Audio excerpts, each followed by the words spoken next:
Si tu es ici, c'est que la féminité t'interpelle, t'interroge ou te passionne. Bienvenue sur le podcast Gynécopédie et Féminité. Ensemble, nous explorons ce qu'est la féminité dans toutes ses dimensions corporelles, émotionnelles, psychiques ou spirituelles. À travers nos rencontres de thérapeutes, de formatrices, d'enseignantes, de femmes médecines, nous dessinons le filigrane du féminin sacré. Je suis Fabienne Godine, autrice de La nature sacrée de la femme, de contrôler sa fertilité au naturel et de la phytothérapie de la femme. Je suis aussi co-autrice du traité des usages et savoirs de sorcière. Nous allons pouvoir mieux expérimenter la nature sacrée de la femme pour poursuivre l'exploration engagée dans mes ouvrages. Équilibrer le féminin et la voix pour redonner au masculin sa juste place et vivre la vraie sororité. Bienvenue dans la magie. Le guérisseur blessé, c'est un concept que j'ai bien exploré avec Nathalie Billon, mon invitée du jour. Vous allez voir que Nathalie a beaucoup travaillé sur elle avant de commencer à travailler avec les autres, à les aider à parcourir un chemin comparable au sien. La féminité était la clé qui lui manquait et vous allez voir que Nathalie a pas mal de choses dans sa besace et elle est de plus en plus active sur le travail autour de l'image par le vêtement. Mais ça, c'est pour la fin de l'interview. Bonjour Nathalie. Bonjour Fabienne. Alors Nathalie, je vais te proposer de te présenter d'une manière un petit peu inhabituelle en me donnant, allez, tu vas me donner qu'est-ce qui te fait sourire aujourd'hui?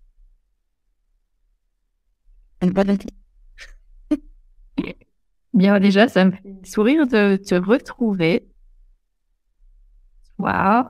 sur ton podcast, sur les thèmes particuliers qui te sont chers et qui me sont chers également. Je me sens en lien avec toutes les personnes qui vont potentiellement nous écouter et ben, ça me donne le sourire de me sentir en lien sur ces thèmes précieux. Comment tout ça a commencé? Il y a un événement particulier qui est arrivé dans ma vie il y a 3 ans. J'étais très attachée à une enseignante de yoga Iyengar et je m'étais mise à la suivre un peu de partout où elle donnait des stages. Et elle m'a lancé comme une boutade, mais elle t'a dit, tu vas quand même pas me suivre tous les week-ends les lieux de stage pour je. Et il y a même un stage que j'ai quitté et j'étais dans ma voiture et je pleurais. C'était dimanche soir, je rentrais chez moi et je sentais qu'il y avait vraiment que cette femme, elle ouvrait quelque chose en moi, une nouvelle dimension. Mais je savais pas trop ce que c'était.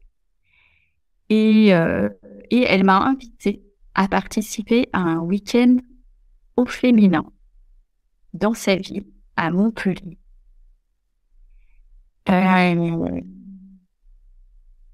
J'ai senti tout de suite l'élan de participer à ce week-end au féminin. J'avais jamais entendu parler de ce type de week-end. Je découvrais, en fait, voilà, un monde en soi, un monde où en fait, c'est un thème en soi de parler du féminin. Et ça, c'était quelque chose dans ma vie. Et cet événement a été un bouleversement. Il y a eu un côté initiatique? Ah oui, complètement. Ouais, vraiment se retrouver sous sous l'autorité, sous la puissance, en fait, de ce thème-là qui rassemble Je me suis sentie rassemblée avec les autres femmes dans la sororité. J'ai découvert que la sororité existait. Oui. Et oui, des fois, elle est vraie, des fois, elle est un peu plus pyramidale, Ouais. plus fraternelle que sororale. Et c'était tellement beau. J'ai découvert qu'il y a des femmes qui cheminaient déjà depuis des dizaines d'années avec dans cette sous les bons auspices du féminin qui était relié en fait à ce que c'était pour elle, le féminin qui était relié à la puissance. Alors moi voilà, c'est pas des mots que je mettais ensemble et waouh, j'ai passé vraiment 2 jours les yeux écarquillés, mon âme et le cœur grand ouvert, l'âme vraiment très interpellée de voilà, mais qu'est-ce qui se passe? T'avais quoi comme rapport avec le féminin avant ce stage? Alors, je pense que je peux le résumer comme souvent dans un rapport plutôt conflictuel, un rapport d'une lutte. Je pense que ça faisait des dizaines d'années que je croyais en fait que être une femme était un handicap. Et il peut l'être dans un monde patriarcal, effectivement, donc c'est pas faux. Je pense que j'avais une bonne lucidité sur ce qu'il peut être, mais je l'avais intégré en me disant bon, abandonne. En fait, il y avait de la résignation. Oui, je crois qu'en fait, c'était pas de la lutte, c'était plus de la résignation et que j'avais abandonné des rêves, en fait, qui pouvaient me porter en me disant non, mais toi, t'es une femme et tu vas pas pouvoir réaliser tout ce que tu veux. Et puis, il y a la notion de lutte. Elle venait teinter mes relations avec les autres femmes, des femmes très proches de la famille, aux femmes que je pouvais rencontrer, que ce soit dans les cercles amicaux ou professionnels, autres en fait. Donc, pas du tout reposant comme rapport à son féminin. Oui, je comprends pourquoi tu parles de conflictuel. Ouais. Et pas du tout une relation paisible. Non. Ouais. Et donc là, tu as découvert un temps de paix, si j'entends bien. Oui, c'est ça. Et ce qui est beaucoup ressorti au cours de ce week-end, il y avait observé le lien aussi à l'héritage de la féminité, de l'héritage maternel. Et oui, d'une manière tout à fait tranquille, quoi, depuis un espace de tranquillité et d'observation. C'est aussi des manières d'être dans son rapport à ses pensées, à ses émotions qui étaient assez nouvelles dans ma vie, en fait.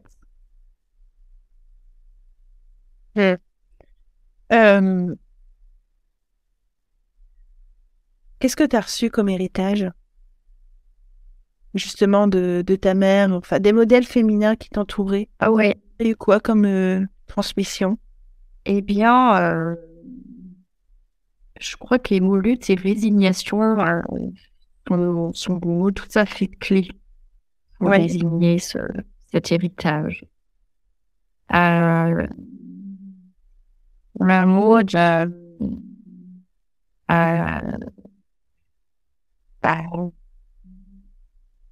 d'amertume aussi. Ouais. Ouais, et du coup, en fait, il y a du mal-être. Il y a beaucoup de mal-être là-dedans. Et ça induit un rapport aux femmes qui n'est pas du tout, aux autres femmes qui n'est pas du tout paisible, qui n'est pas du tout soutenant, qui plutôt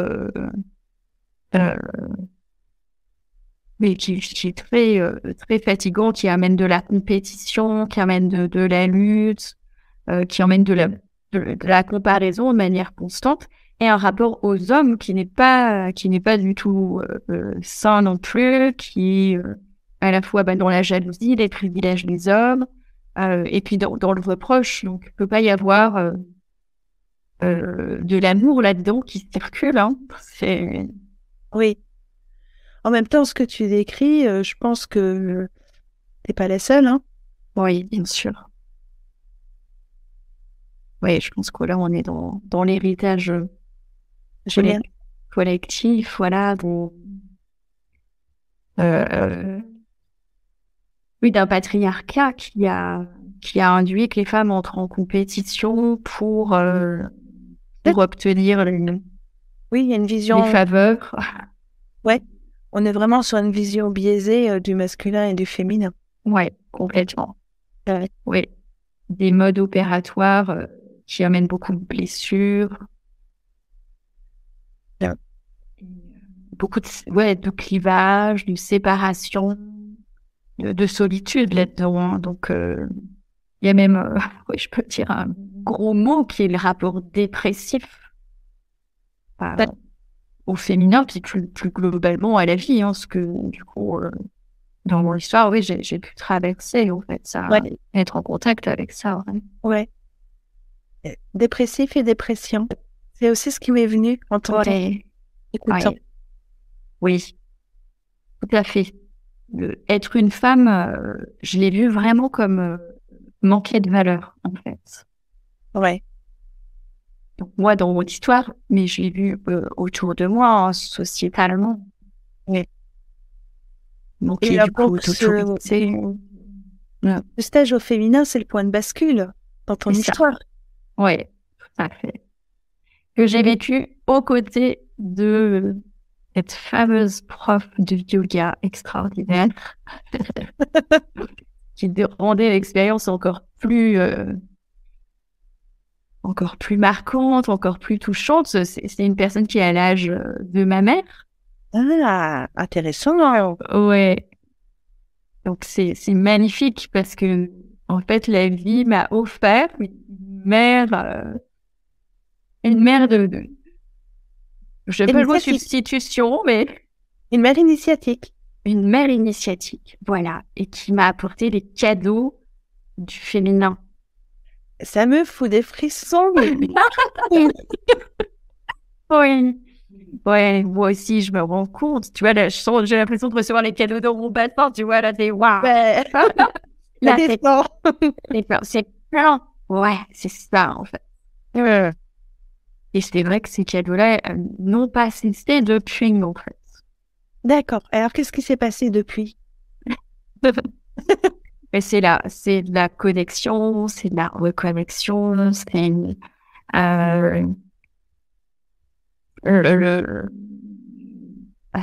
l'éclosion de la sensation, du sentiment de puissance, même plus de l'intégration, en fait, dans le corps, de l'ancrage. Je sens que j'ai renoué avec que toutes les dimensions, en fait, du féminin, et on commençait par le corps. Et puis, j'ai continué à me faire accompagner. J'ai découvert qu'il y avait abondance d'accompagnants, de coachs qui sont vraiment orientés, spécialisés, qui sont traversés qui portent le féminin, qui guérissent le féminin, et je m'en suis pas privée. Et je me suis fait, je me suis offert de très beaux accompagnements, de très beaux stages pour guérir toutes les parties de moi qui étaient blessées, en fait. Voilà. Il y a deux types de parcours, je t'écoute. Ouais. De ce que j'ai pu observer, il y a deux types de parcours. Il y a des personnes qui vont, j'allais dire, faire leur marché, qui vont rencontrer un thérapeute, un accompagnant, un coach. Ils vont faire un bout de chemin avec, Et puis après, ils vont passer à quelqu'un d'autre. Et ils vont avoir un chemin qui va être émaillé de rencontres avec des personnes qui les aident pendant quelque temps. Et après, il y a d'autres personnes qui rencontrent, j'allais dire, la personne, le coach, le thérapeute, qui va pouvoir les accompagner pendant presque tout leur chemin de guérison. Et c'est quelque chose que j'ai observé à plusieurs reprises parce que un cabinet, j'ai un petit peu de cabinet aussi. Et je me suis aperçue qu'il y avait ces deux options. Il y a vraiment les personnes qui vont faire 90% du chemin avec la même personne. Et puis il y a ceux qui vont qui vont avoir une équipe. Ouais. Moi, je fais partie de cette team-là, clairement. Ouais. Ouais. Et puis, il y a une succession qui se fait assez naturellement. Là, j'ai rencontré une première coach qui organise des sommets en ligne sur des thèmes magnifiques, de femmes créatrices, femmes puissantes. Alors là, on partait, quoi. C'était tellement magnifique de rencontrer cette femme, de voir à quel point elle ose se mettre en avant, organiser des sommets en ligne qui en plus rassemblent des centaines de femmes. C'est waouh, c'est vraiment très puissant. Et puis c'est cette coach-là, dans ces sommets, qui m'a fait rencontrer une autre coach qui est devenue ma formatrice en coaching. Du coup, voilà, mon parcours, il a vraiment basculé à partir de là. Donc, j'ai suivi cette formation en coaching depuis l'espace du 4. Donc là, on n'était pas principalement sur le thème de la féminité, mais j'ai commencé à me faire accompagner par des femmes qui prenaient leur place dans le monde.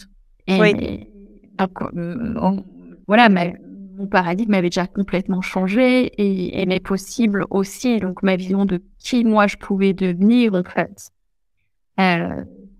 Donc, du coup, c'est très vite, en fait, c'était acquis que, voilà, moi aussi, je pouvais décider d'avoir mon entreprise, d'être une actrice de ce monde et de pas attendre que l'autorisation vienne de l'extérieur, en fait.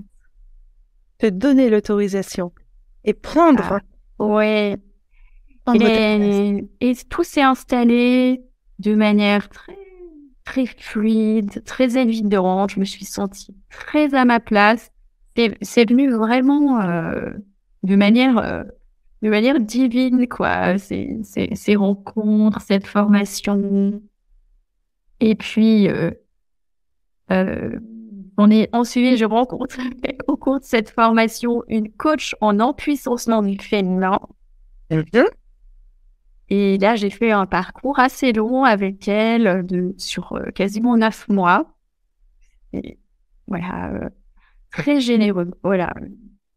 Coach, je ne dis pas les noms, mais voilà, s'il y a des demandes, je pourrais partager. Parce que c'est de mes amis. D'accord. Et voilà, donc j'ai continué, moi, à me nourrir, mais j'ai aussi pris, en fait, la posture d'accompagnante de femmes qui, à leur tour, avaient envie de prendre leur place dans le monde, de changer leur positionnement, de redevenir souveraines, voilà, dans leur vie. Et j'ai pas arrêté, je continue à me faire, voilà, comme ça n'a pas cessé depuis. J'ai découvert des accompagnements plus intimes aussi de la femme, avec le sommet Yoni, temple sacré. Donc, je me suis fait accompagner en féminin sacré, en sexualité holistique. Voilà. Là, je ne résiste plus à accompagner, à soigner, à guérir toutes les facettes de ma féminité. Redevenir une femme complète. Ouais, c'est ça. Et puis, prendre soin de toutes ces facettes qui sont toutes les facettes d'un joyau, en fait. Et quand je me dis ça, Nicolas, je ressens vraiment beaucoup de plaisir à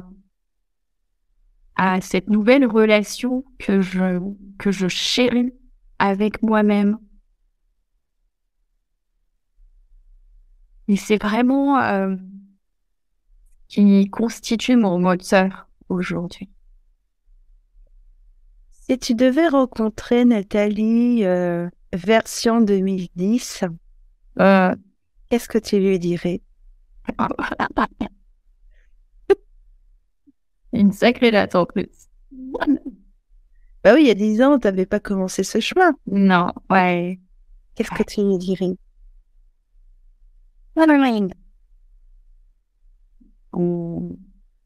Je crois que je lui dirais, je serais assez directe. Je pense que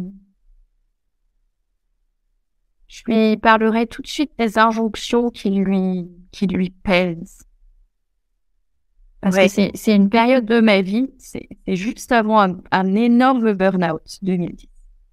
Donc c'est une période avec vraiment une montagne d'injonctions. Je pense qu'il y a énormément de tensions parce que j'essaie tu vois, de joindre les deux bouts à tous les niveaux pour de tracer ma route, mais avec tellement d'encombrement. Essaie d'avancer sur un chemin où c'est pas des cailloux, c'est des énormes rocs. Voilà, c'est ça. Et en plus, t'en rends compte. Voilà, c'est ça, parce qu'il y a aussi le côté très performance, hein, donc avec le côté être brillante, être performante, être admirée, parce qu'il y a beaucoup dans la compétition. Puis je suis, tu vois, en milieu de trentaine, donc j'ai envie d'être très très belle, j'ai envie d'être très très, tu vois, mais la puissance dans sa superficialité totale, quoi. C'est une période où je me lève le matin aux aurores pour aller courir, mais et c'est pas c'est pas dans la rondeur, c'est pas dans l'amour de soi, c'est de la contrainte. beaucoup d'injonctions, beaucoup de contraintes, quoi, exactement. Et ça, au bout d'un moment, ça devient très pesant, très fatigant, très épuisant. En fait, je mets toutes mes réserves, quoi. Je suis vraiment là-dedans. Donc là, oui, je me dirais, Nathalie, tu sens que les injonctions, là, elles sont pesantes et elles te font pas du bien, elles sont pas du tout en écologie avec toi-même. Et voilà, je poserais des questions de coach, je lui dirais, qu'est-ce que t'en penses là? T'as envie de les garder ou t'as envie de les lâcher? T'en es où? Ouais. Et puis d'accueillir les peurs, quoi. Qu'est-ce qui se passe si tu les lâches? T'as peur de plus être aimé par qui? Et toi? Est-ce que tu t'aimes? Comment t'es avec toi-même? Ouais, Et où tu te vois dans 10 ans? Si tu poursuis sur ce chemin? Ouais. Et tu vois, je vais même dire, et dans un an, tu vas être dans quel état si tu continues? Parce que j'étais vraiment dans un sale état. Ouais, je pense que tout ce que j'ai découvert et toute la construction de la relation à soi-même qui a pu enfin se mettre en place, c'est pas comme si j'avais pas fait de psychothérapie, non, avant. Ça fait 25 ans que je fréquente des psychothérapeutes. Donc, oui, il manquait la relation à la féminité, en fait. Ces thérapeutes, précédemment, ils n'avaient pas réussi à m'aider à construire une relation avec moi-même, en fait, qui soit profonde, qui soit saine et qui me permette de couler des fondations solides sur lesquelles je puisse construire ma vie avec toutes les parts de moi. Ouais. Le rapport au corps, le rapport à qui on est en tant qu'être incarné, c'est la base. C'est vrai, parce qu'on est incarné, on est dans la chair. Ouais. C'est vrai qu'oublier la dimension féminine chez toi, pas chez une femme, c'est quand même dommage. Oui.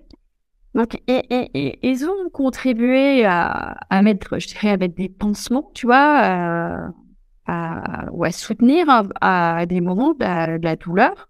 Mais, en fait, ils n'ont pas abordé le point fondamental qui faisait tout vaciller chez moi, c'est que c'était pas OK d'être une femme, en fait, tout simplement.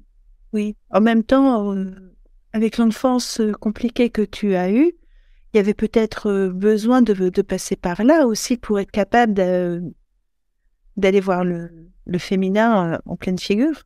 Non?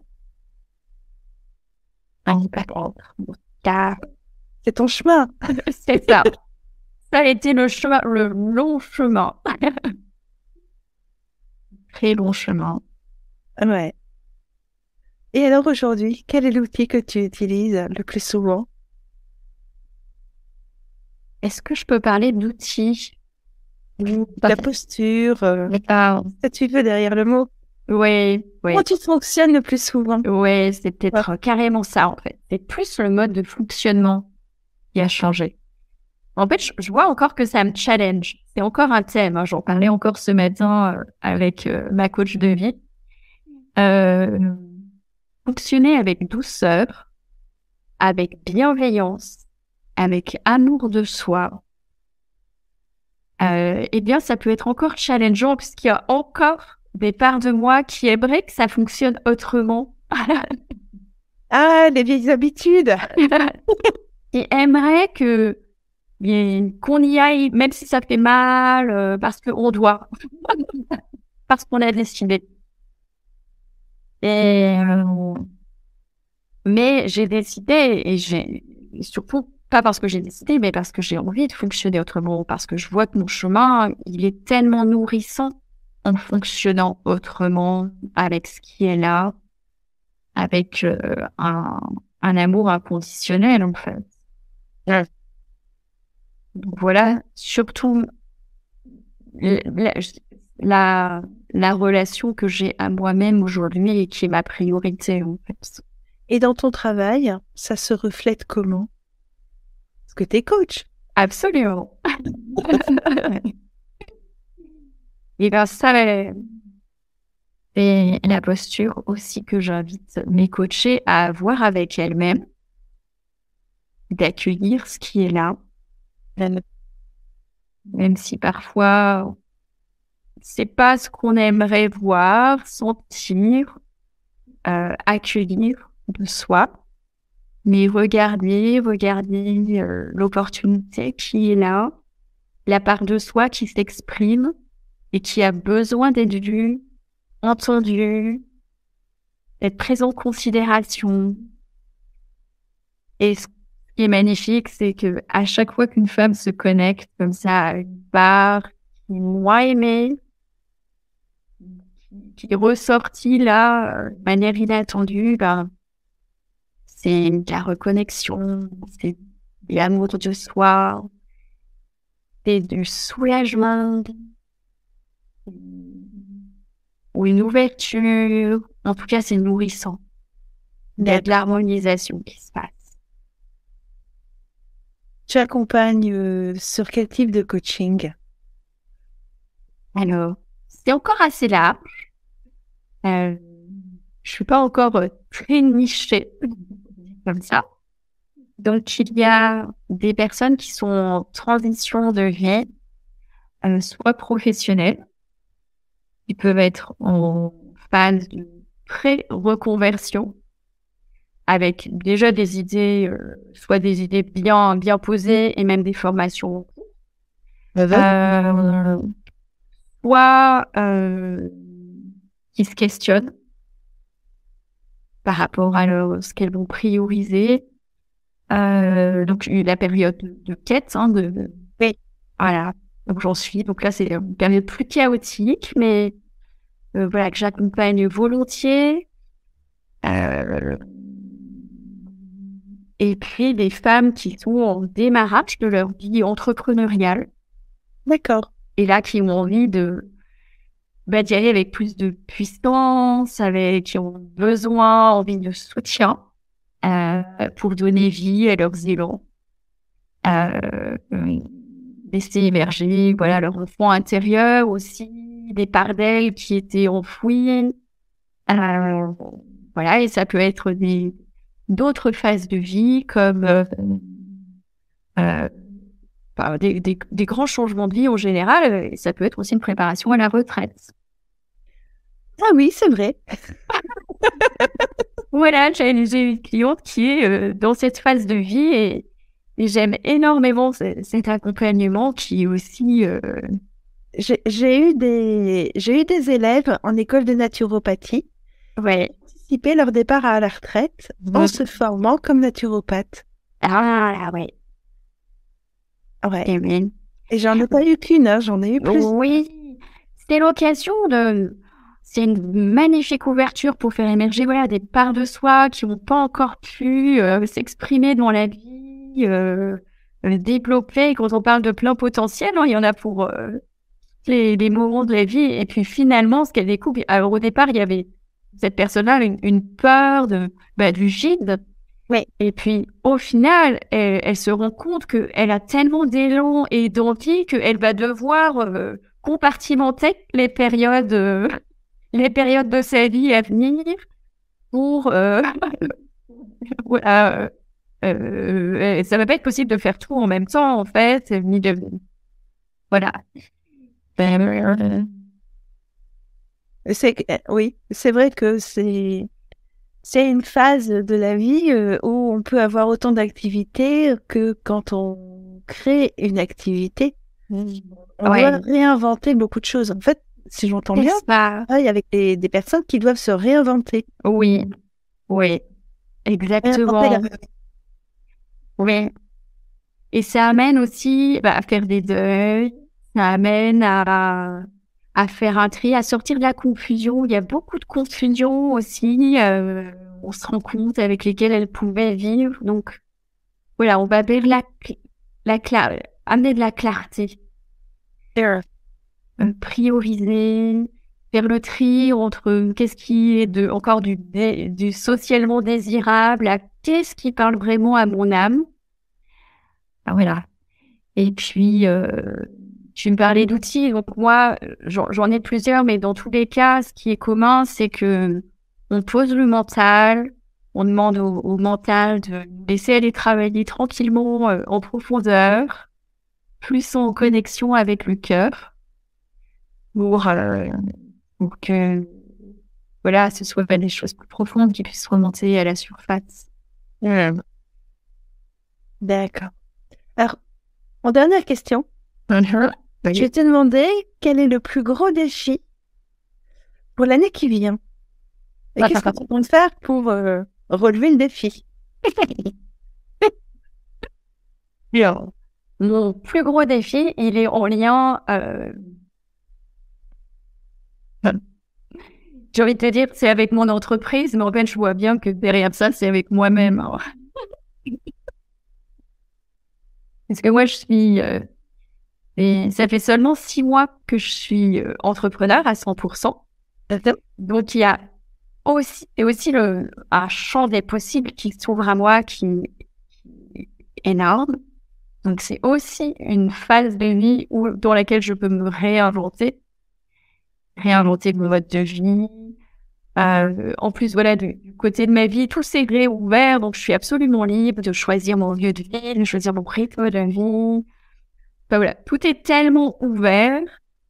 Donc, le challenge, c'est voilà, jusqu'où je m'autorise à aller en lien avec les élans de mon cœur. Voilà, jusqu'où j'accepte de me déconditionner, de lâcher lâcher les attentes aussi autour de moi pour vraiment me connecter à ce qui est important pour mon âme, qui est essentiel. Donc, je suis aussi curieuse que toi, encore plus, de ce qui va se passer en 2023. Dans un an, mais ça serait intéressant de voir ce qui s'est passé. Ouais. Par un bilan. Ouais. Après. Ouais, tout à fait, parce que je pense que les autorisations que je vais me donner Bon, je m'en suis donné pas mal hein, depuis le début de l'année déjà. Ouais. Bon, aussi, voilà, bon, être aussi impactante pour ma vie que pour mon entreprise. Et je pense, voilà, 2023, ça va être une sacrée année. D'accord. Écoute, merci beaucoup, Nathalie. Ah. Merci beaucoup pour tes questions. Je mets ton contact dans la description du podcast. Ouais. Et puis, j'ai noté qu'il faut qu'on se revoie d'ici un an. Oui. Avec, Non, moi, je pense qu'on verra. Avec grand plaisir. Et puis, je pense qu'on va se voir ou en pointillé. En pointillé au cours de l'année. Ouais. Ok. Merci beaucoup. Merci, Fabienne. Cet épisode t'a plu? Alors abonne-toi. Et pense à mettre une évaluation positive sur ta plateforme d'écoute préférée. Tu peux aussi t'abonner à la newsletter à partir de la description du podcast ou de l'épisode. Et puis tu peux partager sur les réseaux sociaux, faire découvrir cet épisode ou d'autres à tes amis. Je suis toujours ouverte pour les retours et pour des nouvelles suggestions d'invités. Je te dis à très bientôt pour un nouvel épisode. Merci de ton attention.